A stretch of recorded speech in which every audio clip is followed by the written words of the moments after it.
The morning of February 10th, 1990, things were not much different here than any other ordinary Saturday morning at the Las Cruces Bowl. The manager was here with her daughter, as well as one of her daughter's friends. The cook was here. They were all getting ready. It was going to be a big day at Las Cruces Bowl. They had a youth league coming in. There were going to be dozens of kids here, dozens of parents. It was going to be a packed out house. That was all brought to a quick halt by two men who destroyed the fun and the quiet and the excitement of this bowling alley that morning. They left behind a trail of death and destruction. Why'd they do it? We don't know for sure, but we're going to go into some of the theories. Who were they? We don't know that either. They've never been caught. We're going to tell you more about that as well, and we cordially invite you to come along. Come along. The manager of the bowling alley at the time was a 34-year-old woman by the name of Stephanie Sinak. She showed up here around 8 that morning with her daughter, 12-year-old Melissa Rapace, along with Melissa's good friend, 13-year-old Amy Hauser. The two girls were going to be helping out, watching younger kids during the day at the bowling alley's daycare center. Obviously, they were a bit young to be working, but since Melissa's mom was the manager and her grandfather Ronald was the owner, they were able to take part in the family business.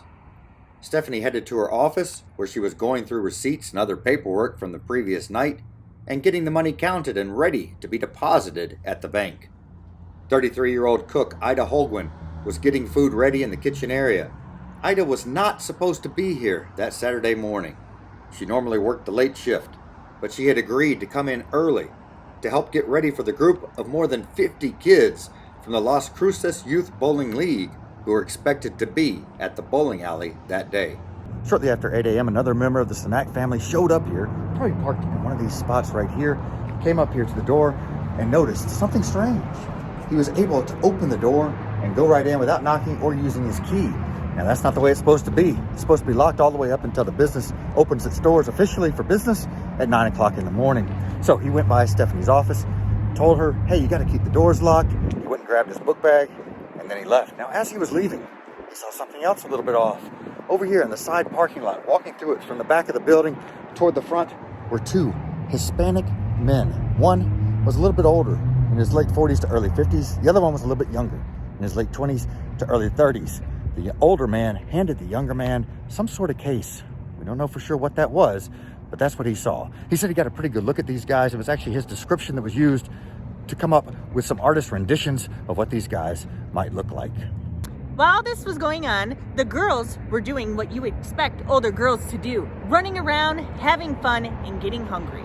So they went by the kitchen to see Ida. They said, hey, will you cook us up something?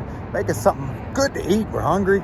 Ida said, I can't right now. I'm busy. You know, she's getting ready for this huge group of people that's about to show up. So the girls run over to Stephanie's office. They ask her for some quarters for the vending machine. She gives it to them, and they take off toward the vending machines.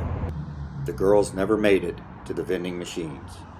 Amy only lived a few minutes longer, while Melissa's life and really the history of the entire town of Las Cruces was changed forever. As the girls were heading for the vending machines, they saw evil in the flesh when two men entered the front doors of the bowling alley. Stephanie had never made it to the front doors to lock them, as her brother Steve Sinak had told her to do when he stopped by that morning. Each of the men was holding a gun. The younger man left and made his way to the kitchen area where he found Ida preparing the food. Ida said she heard nothing, felt something on her side, looked down to see a gun. The man holding the gun told her to head towards the manager's office.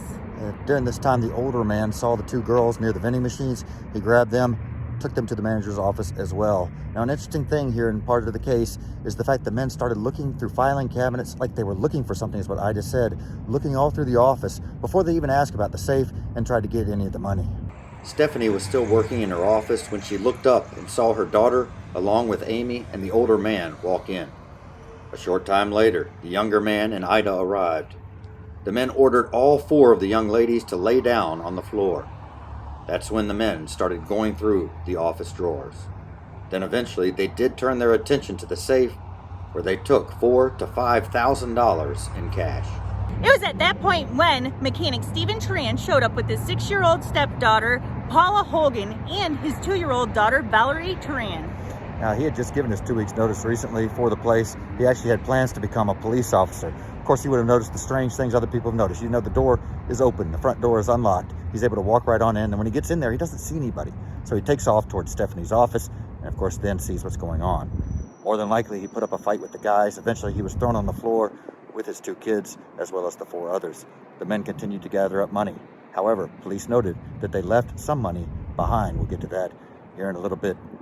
The men then ordered all 7 people to kneel down on the floor with their heads on the floor. They then began shooting, firing dozens of bullets with all 7 of the victims each being hit multiple times, including at least once each in the head. 2-year-old Valerie was not facing the floor when she was shot. She was shot in the forehead, which means these 2 evil monsters were looking at the face of a toddler when they shot her. Next, the men gathered up some papers on the office desk and set them on fire. Then they left. That's when 12-year-old Melissa was somehow able to crawl her way over to the phone on the desk and call 911, just as she had been taught to do at school a week earlier, even though she too had been shot multiple times, including in her head. Just a warning before we play the 911 call, this is a difficult call to listen to, and it does last for several minutes. But we feel it's best to play the majority of the call rather than to edit it down. Emergency. Please help me. Oh, well, slow down. We were all shot. And hold up. Okay, where are you at? 1201 East Amador, Las Cruces Bowl. Las Cruces Bowl? Yes. Okay, and there were shots fired? Yes. All of us were hurt. Huh? All of us were hurt. I think I'm the only one conscious. All of you were hurt? Okay, we'll get an ambulance rolling. Please. Okay, what's your name? Melissa Repass. Please hurry. Okay, Melissa, we've got them dispatched. Did you see who did it? No, sir. They told us all to get down. They shot me 5 times. Okay, we'll get them rolling, Melissa. Just hang on, take a deep breath. We've got patrol units en route. How many people are hurt? 1, 2, 3, 4, 5, 6, 7. 7 people are hurt? Yes, I think. I 7 don't. subjects hurt.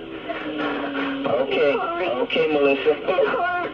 It hurts. Okay, Melissa, I've got an ambulance and I've got the police officers en route. They'll be with you just shortly. Okay. Okay? You didn't see what any of the men were wearing? All of our money. You didn't see what any kind of the men were wearing or anything? No. Nothing, huh? They just walked in? Uh-huh. Do you know if they were black men, white With men? one black man. They're both black. 2 black men? Yeah. Okay. No, they've left. 2 black males. Please hurry. Okay. It's okay, Melissa. There's a fire, too. There's a fire? Right on the desk. They're going to burn us up. Are the men still there? I don't know. You don't know? I don't know. They put us in the office. They put you in the office? Yes, I need a fire engine, too. Please help me. 10-2. Okay, Melissa. She said they locked them in the office. She doesn't know if they're still there or not. The door's open. There's a fire. It's on Amador, yeah. Please Can you help. smell smoke, Melissa? Yes, I can see it. Okay. Can I get the fire Fire extinguisher? department, too? She Yes. says she smells smoke. They may have lit the building on fire. No, it is on fire. It is on fire. It is. Okay, Melissa. Can I go get Stand the... by utility 1. Oh, ow. Okay, Melissa, we've got them coming, hon. We've got them coming. Is somebody... Probably my mommy. Okay, Melissa. There's a police officer there now, okay? There is? Yes, there is. He's going to try and find you. We're in the office. Just tell me Stand go by at 33 traffic. Okay. put it on. Hold on, Melissa. We've got the ambulance coming. They're just down the street. Huh? She advises all 7 are shot. They're injured. They're in the office. Where's the office at, Melissa? In the front desk, and then you take a right, and we're right in the field. Okay. She says you go in, with your first breath, take a right, and they're right there at the office. Okay, I'm giving the directions on how to get to you, to the police officers that are there. Oh my God, please help me. They're helping you, Melissa. We've got them rolling. Okay? You gotta be brave. Gotta be strong now. Okay? It's gonna burn us right now. Okay. Can you see flames? Yeah. Okay. It's burning us. Okay. Oh, I got bullets in my feet. Okay. The bullets in my head. The bullets in your head, too? I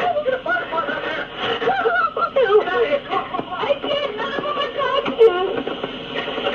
I'm still here. Go ahead. I hear the officers telling you to get out. Get I out. can't. There's somebody else. Was that the police officer telling you to get out? Yeah. Then get out. Okay. Okay? Truly amazing to hear this little 12-year-old girl handle the 911 call so well, from giving the address and name of the business to describing the men as being black men, and although later it seemed it was determined they were likely Hispanic but probably looked darker, to counting the number of people shot and going through other emotions, including saying, "Please hurry, my mommy," during that phone call.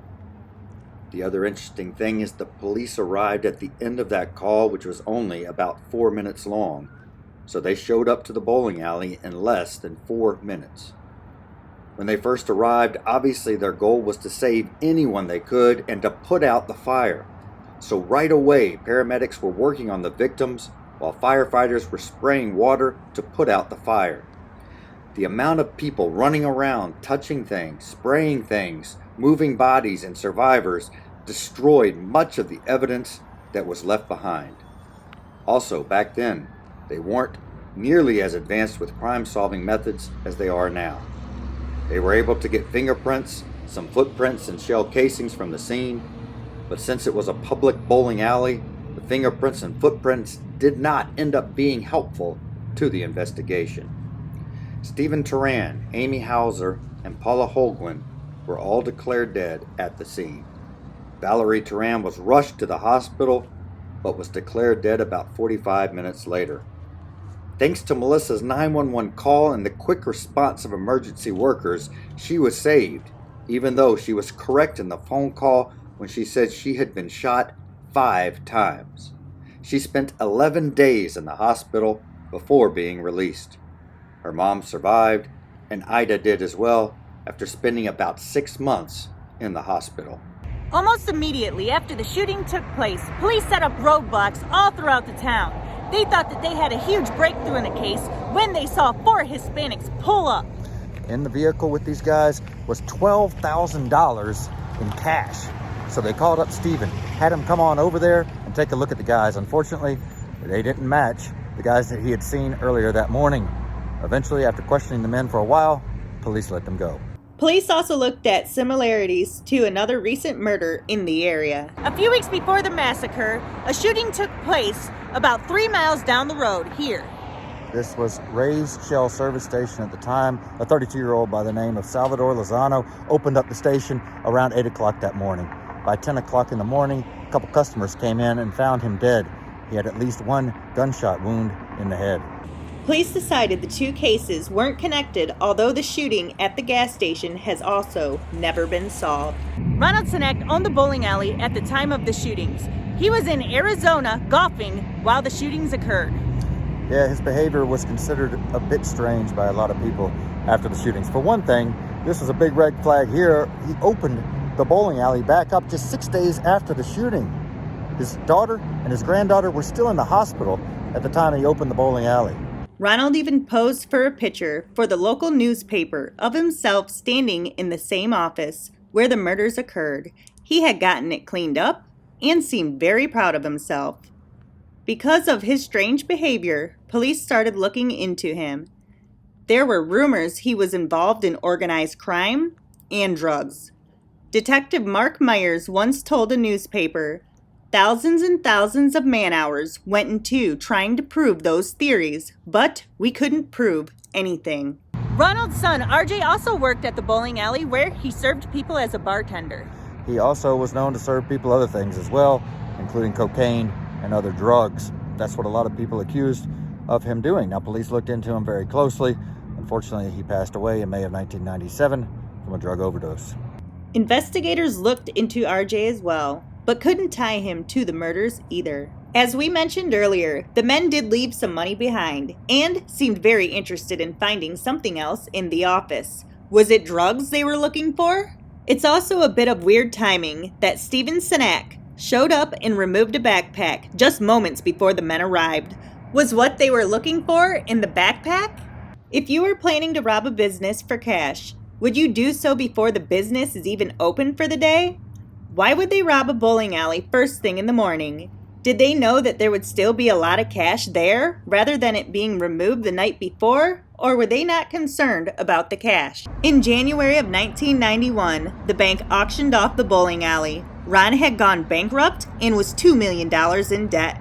It was bought and reopened for a while as Sun Lanes, then it was called 10 Pin Alley.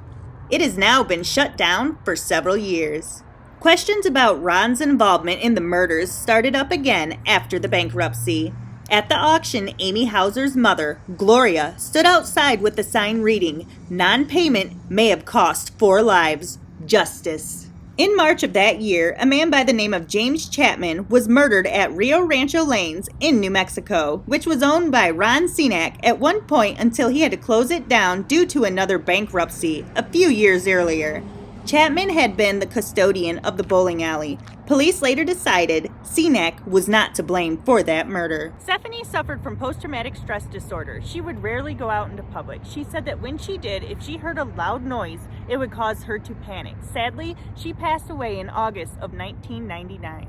Police say there's someone out there, maybe locally, maybe in Mexico, we don't know where. Someone out there has information that could lead to the arrest of these 2 individuals. Police want to hear from you. If you've got it, we're going to put up the phone numbers after this and show you who you can call. Not only can you get a reward, last we heard it was $30,000, but also you can feel better about yourself. It's got to be eating you up. If you got some information on this, if you're scared to come forward, come forward. Give the police the information they need. Here is another look at the sketches of the men released by the police. As crazy and awful as it seems to even imagine, this case has never been solved. We are going to end this video at the grave of Amy Hauser, who was 13 years old when she was murdered at the bowling alley. We'll put the contact and reward information below. If you have any information at all that may help the police solve this case, please contact them.